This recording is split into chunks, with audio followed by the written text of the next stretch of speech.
Hi everybody, it's Debbie. How are you? Here we are at week 11, and this week is super important. I cannot stress how crucial this week is because it's something that can change everything with your body and your mentality, and it costs no money.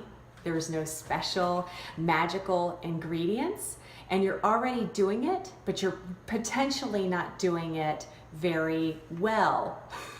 That's the bad news. The good news is change is possible, and this is something that we can be working on so that you look and feel your best in your menopausal or postmenopausal or premenopausal years.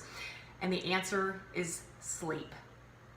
And you're like, oh, I love sleep. Or maybe you're like, oh, I can't sleep well at all. So I want to encourage you that change is possible. That's number one. The thing is, most people are not getting enough sleep.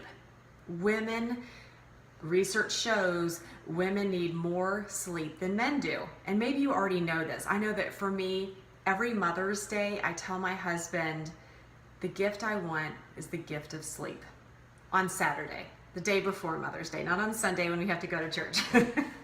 So when we get that sleep, a lot of magic happens. The thing is, we need to consistently get enough shut-eye, and most people are lucky to get about 6 hours of sleep. Well, that's simply not enough. I am guilty of this. I really am preaching to myself right now. We need to get at least 7 hours of sleep, maybe 8 hours of sleep, and some of you might even need a little bit more in the 9-hour range. You can only bank so much sleep. So a lot of times, like, you'll sleep in on the weekends, or you'll try to take naps randomly, and that may work really well for you because I'm a big fan of naps and I'm a big fan of resting. However, some people find that naps can actually disrupt their sleep at night, and you actually need to remove naps from your schedule, from your range of opportunities that you need to take advantage of. Sometimes we just need to not nap. It depends on the person. If you have sleep issues, maybe for you it works wonderfully. If so, keep doing it.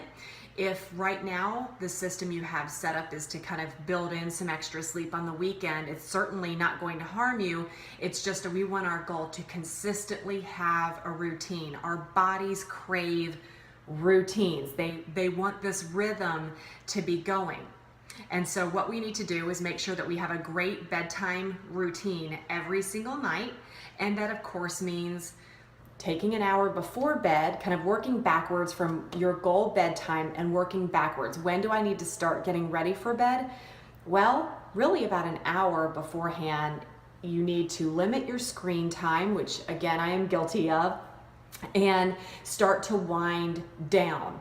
That may not mean like, let me hurry and clean the kitchen, let me fold the last bit of laundry, let me pay all of our bills, because that can get us kind of mentally geared back up, or we can't wind down effectively for sleep. So we really need to spend some time, maybe taking a nice warm bath with Epsom salts in there, lowering the temperature in our bedroom, lowering the lights, kind of going through like this soothing time that triggers our mind to think, oh, it's time to go to sleep. We want to get that rest where we fall asleep pretty quickly and we stay asleep through the night. So if you have trouble with sleep, I encourage you to not use melatonin. It's not really the magic pill that we wish it was, and instead to go with magnesium oil, which let me know if you'd like me to recommend any magnesium oils to you. That can really help also with your stress management, and it's a natural solution. You just rub the oil on before bedtime, and it has those calming properties because most people are actually deficient in magnesium. So we want to get this sleep because it is that hormonal reset. It's going to lower our stress hormones. It's going to help with that post-workout recovery. If you've been doing some workouts, kind of staying active, even just doing yard work can make you kind of sore. So it can help everything to repair itself without you doing any work. I mean, stress is an invisible force in how our body works. So just by starting to add little increments of more sleep. Maybe it's getting 15 more minutes of sleep every night, or maybe one night a week you get 30 extra minutes, and you start building off of that, just making one change at a time, because you can't eat when you're unconscious, right? Sleeping actually burns calories. Isn't that magical? Just by laying down, you are going to burn calories.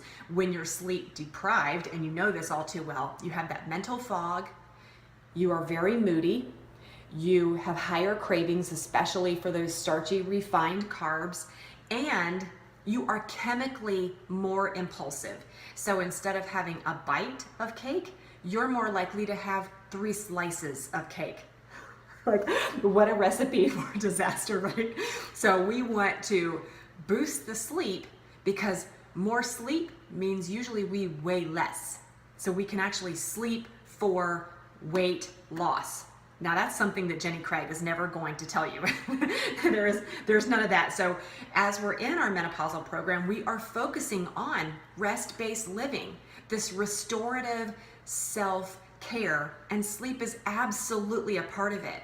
And to me, it is so important, and I think it's so easy to neglect, because we get busy and we're women, so we like to get things done and stay on track and cross off our to-do list, and sometimes we just have to let it go.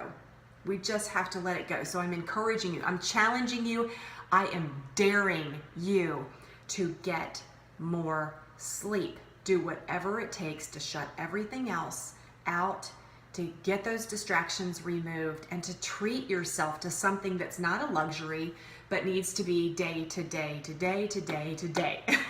Consistent, level, routine sleep of a minimum of 7 hours, and I'm mostly talking to myself. So I would love to hear from you. How much sleep are you currently getting? Is it enough?